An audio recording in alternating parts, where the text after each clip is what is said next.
আমার 5 বছর বয়সের ছোট মেয়ে মিনি এক দণ্ড কথা না কহিয়া থাকিতে পারে না। পৃথিবীতে জন্মগ্রহণ করিয়া ভাষা শিক্ষা করিতে সে কেবল 1 বৎসর কাল ব্যয় করিয়াছিল। তাহার পর হইতে যতক্ষণ সে জাগিয়া থাকে এক মুহূর্ত মৌনভাবে নষ্ট করে না। তাহার মা অনেক সময় ধমক দিয়া তাহার মুখ বন্ধ করিয়া দেয়, কিন্তু আমি তাহা পারি না। মিনি চুপ করিয়া থাকিলে এমনই অস্বাভাবিক দেখিতে হয় যে সে আমার বেশিক্ষণ সহ্য হয় না। এই জন্য আমার সঙ্গে তাহার কথোপকথনটা কিছু উৎসাহের সহিতই চলে। সকালবেলায় আমার নভেলের সপ্তদশ পরিচ্ছেদে হাত দিয়াছি, এমন সময় মিনি আসিয়াই আরম্ভ করিয়া দিল। বাবা, রামদয়াল দারোয়ান কাককে কৌয়া বলছিল। সে কিচ্ছু জানে না। না, আমি পৃথিবীতে ভাষার বিভিন্নতা সম্বন্ধে তাহাকে জ্ঞানদান করিতে প্রবৃত্ত হইবার পূর্বেই সে দ্বিতীয় প্রসঙ্গে উপনীত হইল। দেখো বাবা, ভোলা বলছিল আকাশে হাতি সুর দিয়ে জল ফেলে তাই বৃষ্টি হয়। মা গো, ভোলা এত মিছিমিছি বকতে পারে? কেবলই বকে, দিন রাত বকে। এ সম্বন্ধে আমার মতামতের জন্য কিছুমাত্র অপেক্ষা না করিয়া হঠাৎ জিজ্ঞাসা করিয়া বসিল, বাবা, মা তোমার কে হয়? মনে মনে কহিলাম, শ্যালিকা। মুখে বলিলাম, মিনি, তুই ভোলার সঙ্গে খেলা করগে যা, আমার এখন মেলা কাজ। সে তখন আমার লিখিবার টেবিলের পার্শ্বে আমার পায়ের কাছে বসিয়া নিজের 2 হাঁটু এবং হাত দিয়া অতি দ্রুত উচ্চারণে আগডুম বাগডুম খেলিতে আরম্ভ করিয়া দিল। আমার সপ্তদশ পরিচ্ছেদে প্রতাপ সিংহ তখন কাঞ্চনমালাকে লইয়া অন্ধকার রাত্রে কারাগারের উচ্চ বাতায়ন হইতে নিম্নবর্তী নদীর জলে ঝাঁপ দিয়া পড়িতেছেন। আমার ঘর পথের ধারে। হঠাৎ মিনি আগডুম বাগডুম খেলা রাখিয়া জানালার ধারে ছুটিয়া গেল এবং চিৎকার করিয়া ডাকিতে লাগিল, কাবুলিওয়ালা, ও কাবুলিওয়ালা! ময়লা ঢিলা কাপড় পরা, পাগড়ি মাথায়, ঝুলি ঘাড়ে, হাতে গোটা 2-4 আঙুরের বাক্স এক লম্বা কাবুলিওয়ালা মৃদুমন্দ গমনে পথ দিয়া যাইতেছিল। তাহাকে দেখিয়া আমার কন্যারত্নের কিরূপ ভাবোদয় হইল ভোলা শক্ত। তাহাকে ঊর্ধ্বশ্বাসে ডাকাডাকি আরম্ভ করিয়া দিল। আমি ভাবিলাম এখনই ঝুলি ঘাড়ে একটা আপদ আসিয়া উপস্থিত হইবে, আমার সপ্তদশ পরিচ্ছেদ আর শেষ হইবে না। কিন্তু মিনির চিৎকারে যেমনই কাবুলিওয়ালা হাসিয়া মুখ ফিরাইল এবং আমাদের বাড়ির দিকে আসিতে লাগিল, অমনি সে ঊর্ধ্বশ্বাসে অন্তঃপুরে দৌড় দিল। তাহার আর চিহ্ন দেখিতে পাওয়া গেল না। তাহার মনের মধ্যে একটা অন্ধ বিশ্বাসের মতো ছিল যে ওই ঝুলিটার ভেতর সন্ধান করিলে তাহার মতো 2-4টে জীবিত মানব সন্তান পাওয়া যাইতে পারে। এদিকে কাবুলিওয়ালা আসিয়া সহাস্যে আমাকে সেলাম করিয়া দাঁড়াইল। আমি ভাবিলাম, যদিচ প্রতাপ সিংহ এবং কাঞ্চনমালার অবস্থা অত্যন্ত সংকটাপন্ন, তথাপি লোকটাকে ঘরে ডাকিয়া আনিয়া তাহার কাছ হইতে কিছু না কেনাটা ভালো হয় না। কিছু কেনা গেল। তাহার পর 5টা কথা আসিয়া পড়িল। আব্দুর রহমান রুশ, ইংরাজ প্রভৃতিকে লইয়া সীমান্ত রক্ষানীতি সম্বন্ধে গল্প চলিতে লাগিল। অবশেষে উঠিয়া যাইবার সময় সে জিজ্ঞাসা করিল, বাবু, তোমার লড়কি কোথায় গেল? আমি মিনির অমূলক ভয় ভাঙাইয়া দিবার অভিপ্রায়ে তাহাকে অন্তঃপুর হইতে ডাকাইয়া আনিলাম। সে আমার গা ঘেঁষিয়া কাবুলির মুখ এবং ঝুলির দিকে সন্দিগ্ধ নেত্রক্ষেপ করিয়া দাঁড়াইয়া রহিল। কাবুলি ঝুলির মধ্য হইতে কিশমিশ খোবানি বাহির করিয়া তাহাকে দিতে গেল, সে কিছুতেই লইল না। দ্বিগুণ সন্দেহের সহিত আমার হাঁটুর কাছে সংলগ্ন হইয়া রহিল। প্রথম পরিচয়টা এমনিভাবেই গেল।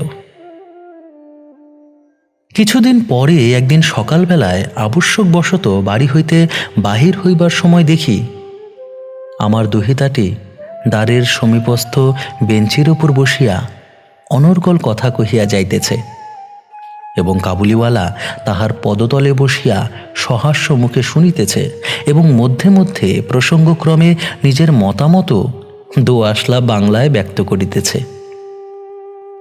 মিনির পঞ্চবর্ষীয় জীবনের অভিজ্ঞতায় বাবা ছাড়া এমন ধৈর্যবান শ্রোতা সে কখনো পায় নাই। আবার দেখি তাহার ক্ষুদ্র আঁচল বাদাম কিশমিশে পরিপূর্ণ। আমি কাবুলিওয়ালাকে কহিলাম, উহাকে এসব কেন দিয়াছ? অমন আর দিও না বলিয়া পকেট হইতে একটা আধুলি লইয়া তাহাকে দিলাম। সে অসংকোচে আধুলি গ্রহণ করিয়া ঝুলিতে পুরিল। বাড়িতে ফিরিয়া আসিয়া দেখি সেই আধুলিটি লইয়া 16 আনা গলচোখ বাঁধিয়া গেছে।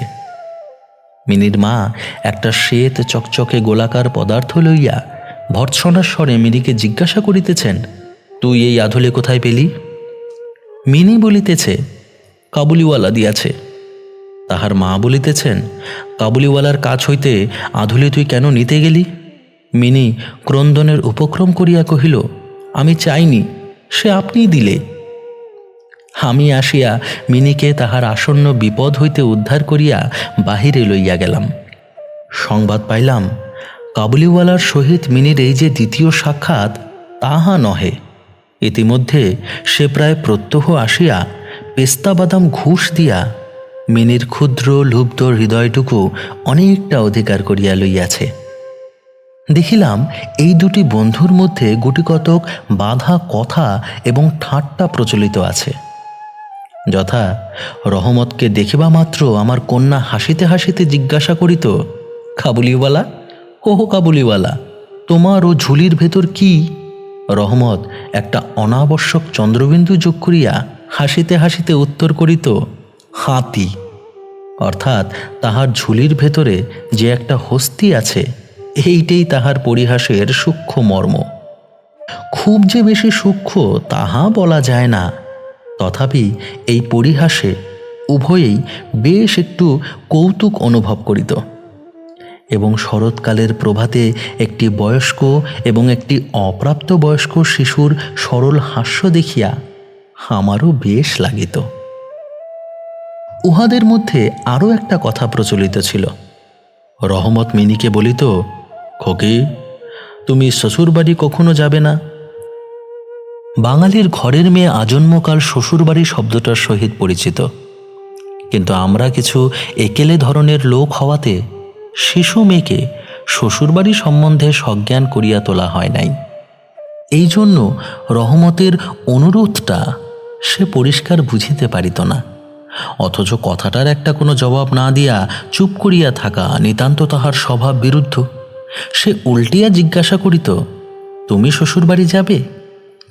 রহমত কাল্পনিক শ্বশুরের প্রতি প্রকাণ্ড মোটা মুষ্টি আস্ফালন করিয়া বলিত, আমি শ্বশুরকে মারবে।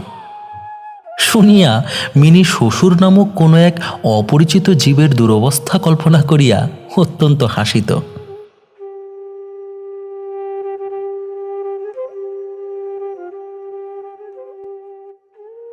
এখন শুভ্র শরৎকাল।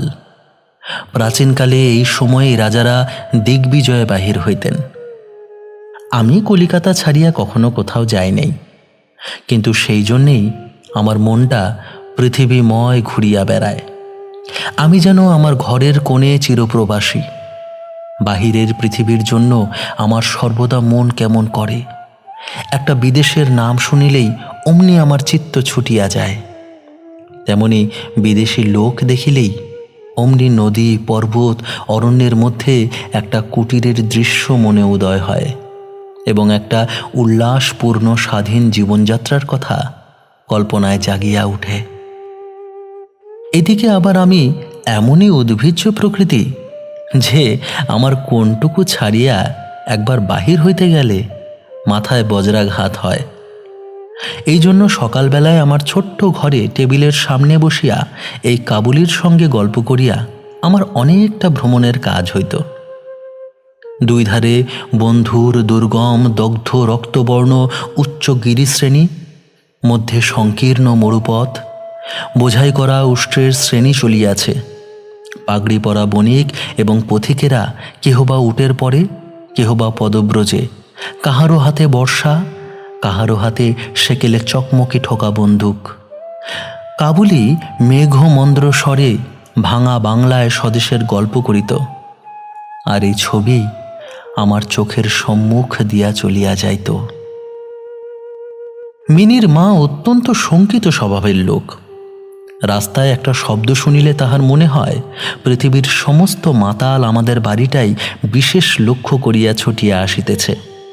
এই পৃথিবীটা যে সর্বত্রই চোর, ডাকাত, মাতাল, সাপ, বাঘ, ম্যালেরিয়া, শুয়োপোকা, আরশোলা এবং গোড়ার দ্বারা পরিপূর্ণ, এতদিন পৃথিবীতে বাস করিয়াও সে বিভীষিকা তাহার মন হইতে দূর হইয়া যায় নাই। রহমত কাবুলিওয়ালা সম্বন্ধে তিনি সম্পূর্ণ নিঃসংশয় ছিলেন না। তাহার প্রতি বিশেষ দৃষ্টি রাখিবার জন্য তিনি আমাকে বারবার অনুরোধ করিতেন। আমি তাহার সন্দেহ হাসিয়া উড়াইয়া দিবার চেষ্টা করিলে তিনি পর্যায়ক্রমে আমাকে গুটিকতক প্রশ্ন করিলেন। কখনো কি কাহারও কোনো ছেলে চুরি যায় না? কাবুল দেশে কি দাস ব্যবসা প্রচলিত নাই? একজন প্রকাণ্ড কাবুলির পক্ষে একটা ছোট্ট ছেলে চুরি করিয়া লইয়া যাওয়া একেবারেই কি অসম্ভব? আমাকে মানিতে হইল ব্যাপারটা যে অসম্ভব তাহা নহে, কিন্তু অবিশ্বাস্য। বিশ্বাস করিবার শক্তি সকলের সমান নহে। এই জন্য আমার স্ত্রীর মনে ভয় রহিয়া গেল। কিন্তু তাই বলিয়া বিনা দোষে রহমতকে আমাদের বাড়িতে আসিতে নিষেধ করিতে পারিলাম না। প্রতি বৎসর মাঘ মাসের মাঝামাঝি রহমত দেশে চলিয়া যায়। এই সময়টা সমস্ত পাওনার টাকা আদায় করিবার জন্য সে বড় ব্যস্ত থাকে। বাড়ি বাড়ি ফিরিতে হয়, কিন্তু তবুও একবার মিনিকে দর্শন দিয়া যায়। দেখিলে বাস্তবিক মনে হয় উভয়ের মধ্যে যেন একটা ষড়যন্ত্র চলিতেছে। সকালে যেদিন আসিতে পারে না, সেদিন দেখি সন্ধ্যার সময় আসিয়াছে। অন্ধকারে ঘরের কোণে সেই ঢিলে ঢালা জামা পায়জামা পরা, সেই ঝোলাঝুলিওয়ালা লম্বা লোকটাকে দেখিলে বাস্তবিক হঠাৎ মনের ভেতর একটা আশঙ্কা উপস্থিত হয়। কিন্তু যখন দেখি মিনি কাবুলিওয়ালা ও কাবুলিওয়ালা করিয়া হাসিতে হাসিতে ছুটিয়া আসে এবং দুই অসমবয়সী বন্ধুর মধ্যে পুরাতন সরল পরিহাস চলিতে থাকে, তখন সমস্ত হৃদয় প্রসন্ন হইয়া ওঠে। একদিন সকালে আমার ছোট্ট ঘরে বসিয়া প্রুফশিট সংশোধন করিতেছি। বিদায় লইবার পূর্বে আজ 2-3 দিন হইতে শীতটা খুব কনকনে হইয়া উঠিয়াছে। চারিদিকে একেবারে হিহিকার পড়িয়া গেছে। জানালা ভেদ করিয়া সকালের রৌদ্রটি টেবিলের নিচে আমার পায়ের ওপর আসিয়া পড়িয়াছে। সেই উত্তাপটুকু বেশ মধুর বোধ হইতেছে। বেলা বোধ করি 8টা হইবে। মাথায় গলাবন্ধ জড়ানো উষাচরগণ প্রাতভ্রমণ সমাধা করিয়া প্রায় সকলে ঘরে ফিরিয়া আসিয়াছে। এমন সময় রাস্তায় ভারী একটা গোল শোনা গেল। চাহিয়া দেখি আমাদের রহমতকে 2 পাহারাওয়ালা বাঁধিয়া লইয়া আসিতেছে। তার পশ্চাতে কৌতূহলী ছেলের দল চলিয়াছে। রহমতের গাত্রবস্ত্রে রক্তচিহ্ন এবং একজন পাহাড়ওয়ালার হাতে রক্তাক্ত ছোড়া। আমি দ্বারের বাহিরে গিয়া পাহাড়ওয়ালাকে দাঁড় করাইলাম। জিজ্ঞাসা করিলাম, ব্যাপারটা কি? কিয়দংশ তাহার কাছে, কিয়দংশ রহমতের কাছে শুনিয়া জানিলাম আমাদের প্রতিবেশী একজন লোক রামপুরি চাদরের জন্য রহমতের কাছে কিঞ্চিত ধারিত। মিথ্যাপূর্বক সেই দেনা সে অস্বীকার করে এবং তাহাই লইয়া বচসা করিতে করিতে রহমত তাহাকে এক ছুরি বসাইয়া দিয়াছে। রহমত সেই মিথ্যাবাদীর উদ্দেশ্যে নানারূপ অশ্রাব্য গালি দিতেছে। এমন সময় কাবুলিওয়ালা হো কাবুলিওয়ালা করিয়া ডাকিতে ডাকিতে মিনি ঘর হইতে বাহির হইয়া আসিল। রহমতের মুখ মুহূর্তের মধ্যে কৌতুক হাস্যে প্রফুল্ল হইয়া উঠিল। তাহার স্কন্ধে আজ ঝুলি ছিল না, সুতরাং ঝুলি সম্বন্ধে তাহাদের অভ্যস্ত আলোচনা হইতে পারিল না। মিনি একেবারেই তাহাকে জিজ্ঞাসা করিল, তুমি শ্বশুরবাড়ি যাবে? রহমত হাসিয়া কহিল, সেখানেই যাচ্ছে। দেখিল উত্তরটা মিনির হাস্যজনক হইল না। তখন হাত দেখাইয়া বলিল, শ্বশুরকে মারিতাম, কিন্তু কি করিব, হাত বাঁধা। সাংঘাতিক আঘাত করার অপরাধে কয়েক বৎসর রহমতের কারাদণ্ড হইল। তাহার কথা এক প্রকার ভুলিয়া গেলাম। আমরা যখন ঘরে বসিয়া চিরাভ্যস্ত মতো নিত্য কাজের মধ্যে দিনের পর দিন কাটাইতাম, তখন একজন স্বাধীন পর্বতচারী পুরুষ কারাপ্রাচীরের মধ্যে যে কেমন করিয়া বর্ষযাপন করিতেছে তাহা আমাদের মনেও উদয় হইত না। আর চঞ্চল হৃদয়া মিনির আচরণ যে অত্যন্ত লজ্জাজনক তাহা তাহার বাপকেও স্বীকার করিতে হয়। সে স্বচ্ছন্দে তাহার পুরাতন বন্ধুকে বিস্মৃত হইয়া প্রথমে নবী সহিসের সহিত সখ্য স্থাপন করিল। পরে ক্রমে যত তাহার বয়স বাড়িয়া উঠিতে লাগিল, ততই সখার পরিবর্তে একটি একটি করিয়া সখী জুটিতে লাগিল। এমনকি এখন তাহার বাবার লিখিবার ঘরেও তাহাকে আর দেখিতে পাওয়া যায় না। আমি তো তাহার সহিত এক প্রকার আড়ি করিয়াছি।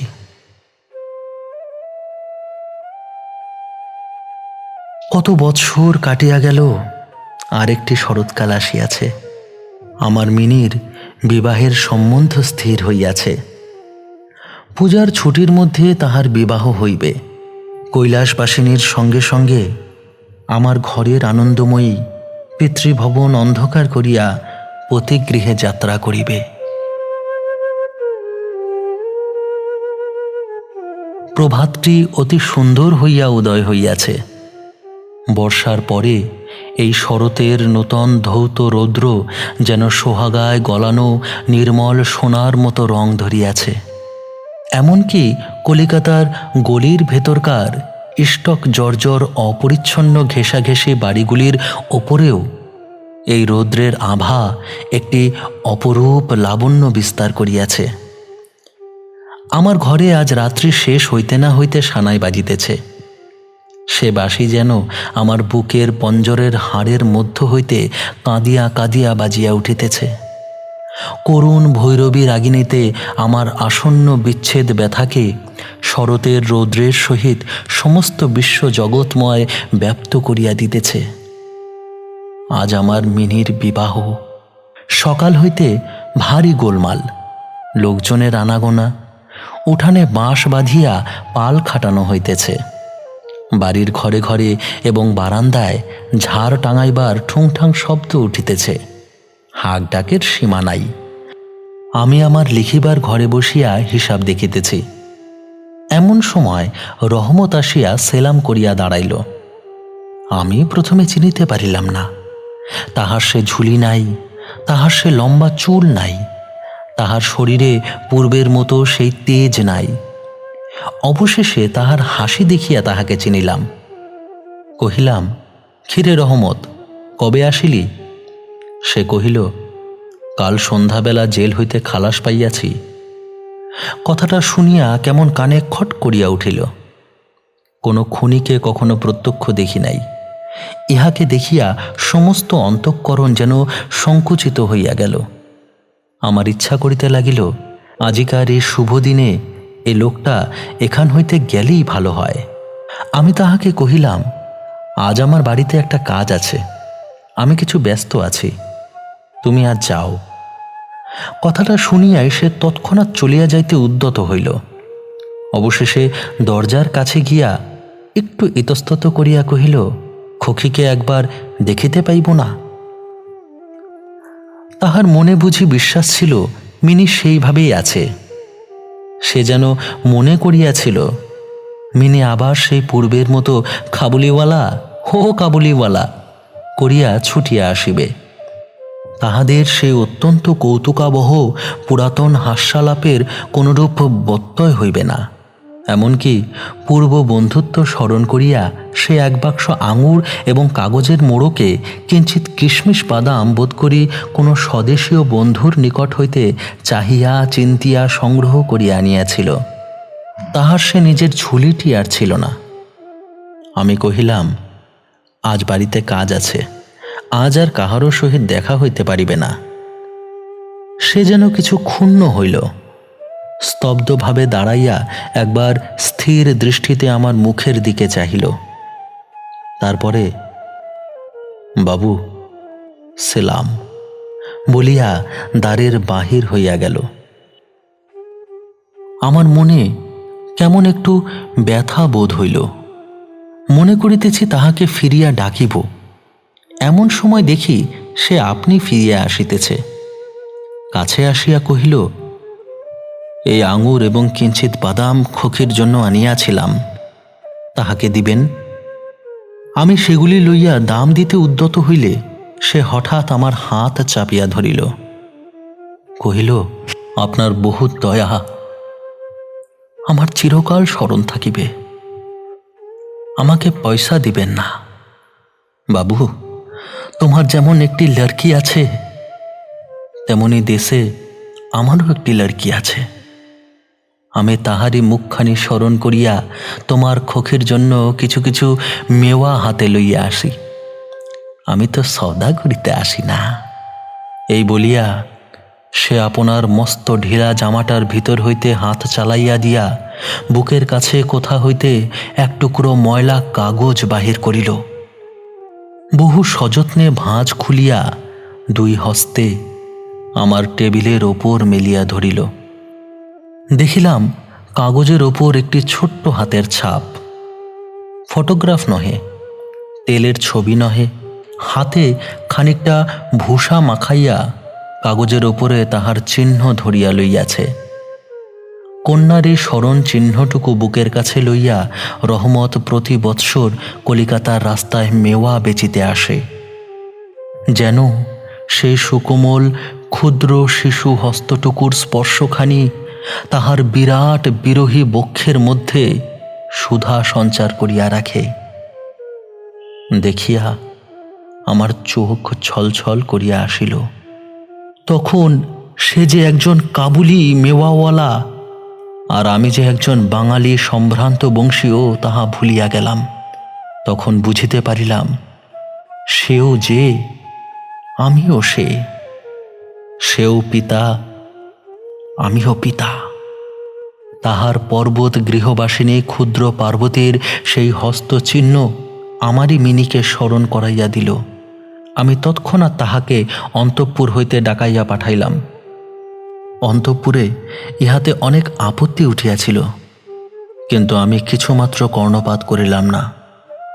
রাঙা চেলি পরা, কপালে চন্দন আঁকা বধূবেশিনী মিনি সলজ্জভাবে আমার কাছে আসিয়া দাঁড়াইল।